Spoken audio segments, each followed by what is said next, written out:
Did my first car video here, so might as well do another one. Do you ever wonder why there are so many BMWs in the Mission Impossible movies? I'll tell you.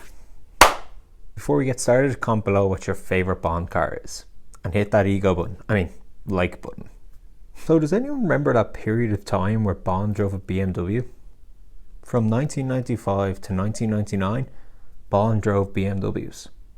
In fact, when I started watching Bond, I thought BMWs were Bond cars. But what happened to Aston Martin?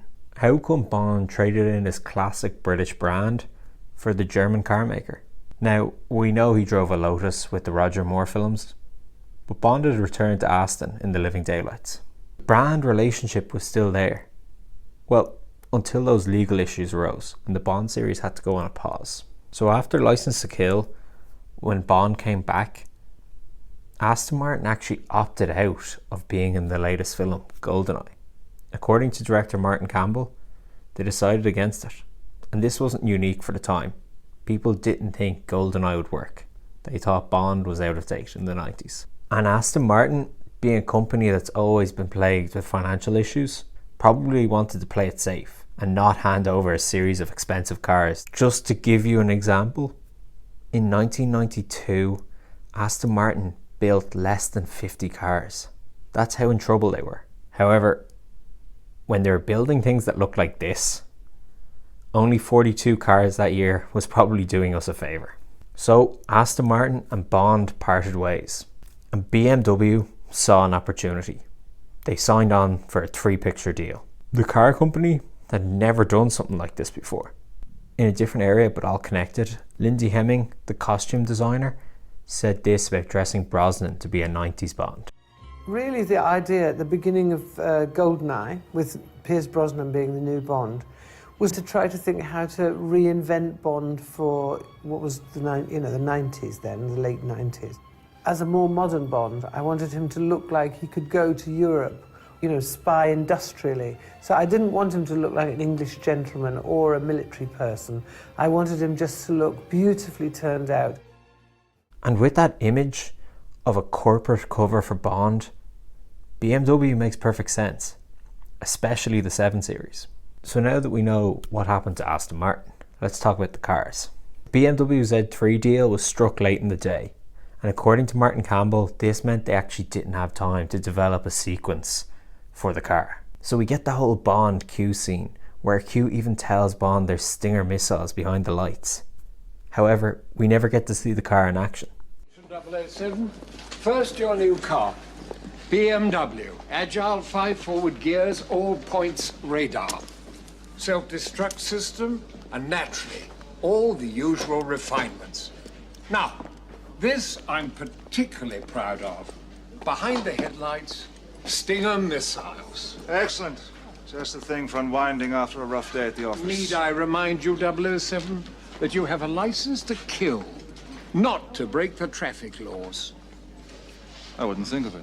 Good. This shortage of screen time didn't stop BMW. BMW were making sure they got their money's worth. During the press events, they had Pierce Brosnan involved and had a huge event in Central Park with Desmond Llewellyn. Last week, much of New York was at the mercy of all kinds of promoters with a stake in the Bond franchise.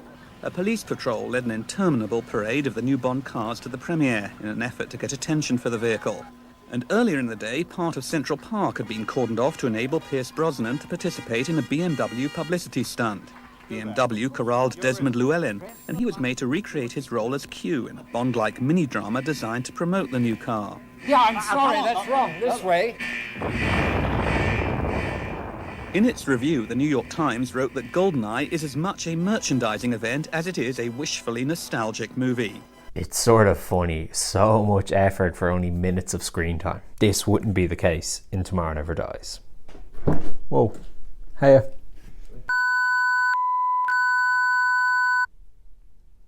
Wonder did you notice the jump cut?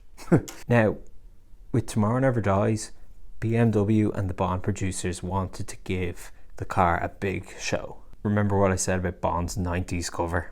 Well, in Tomorrow Never Dies, his cover is a banker. So the 7 Series is kind of a perfect car for that. We all remember the sequence from the film. and they tried to put every gadget in the car.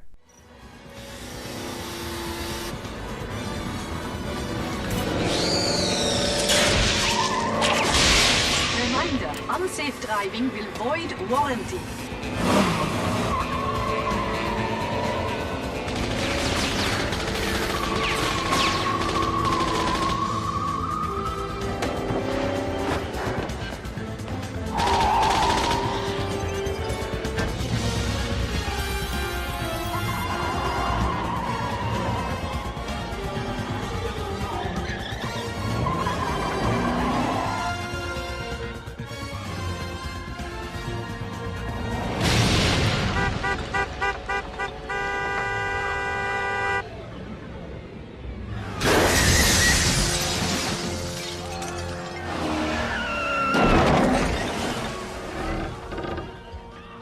Congratulations on a safe journey.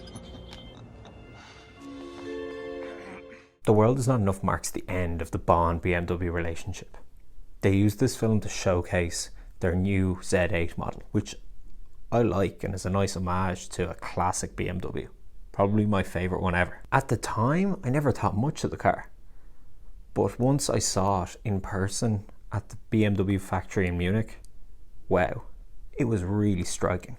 BMW were all in on this car. It even appeared in the Bond video games. It has a good bit of screen time in the film, and Brosnan just looks so comfortable driving it.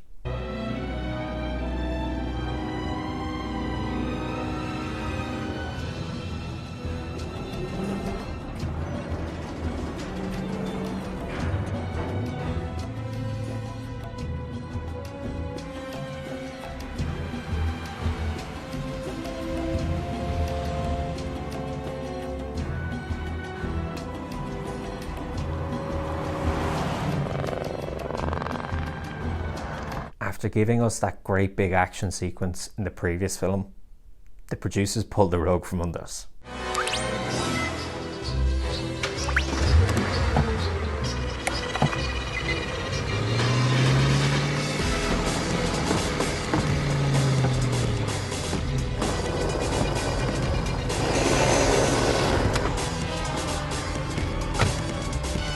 When we see Bond get behind the wheel, we expect one thing.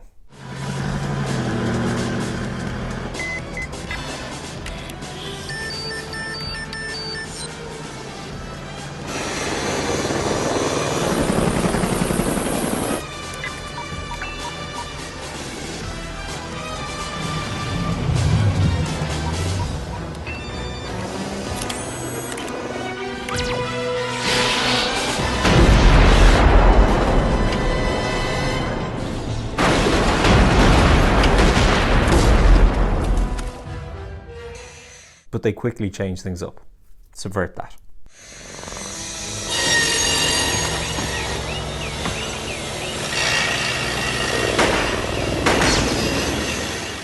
And sort of symbolic, the filmmakers marked the end of the Bond BMW relationship by slicing the car in half. Who's not gonna like this? So what happened after the three-picture deal? The BMW Z8 actually wasn't a success. Now they're very popular collector's cars, but at the time they just didn't meet the sales. It's reported the BMW deal cost around 80 million. The end of the millennium also marked the end of James Bond and BMW. And in the 21st century, Aston Martin and Bond reunited under a new partnership that the Ford Motor Company established, now the new owners of Aston Martin. Ever wonder why Diner of the Day, Casino Royale and Quantum are littered with Fords, Range Rovers and Aston Martins? All under the Ford brand at the time. But what did it mean for the BMW brand? At the time, it was brilliant. When Goldeneye came out in November 1995, they sold out all the Z3s for the year of 1996. They even had a special 007 edition where they thought they'd only produce 20 units, ended up selling 100.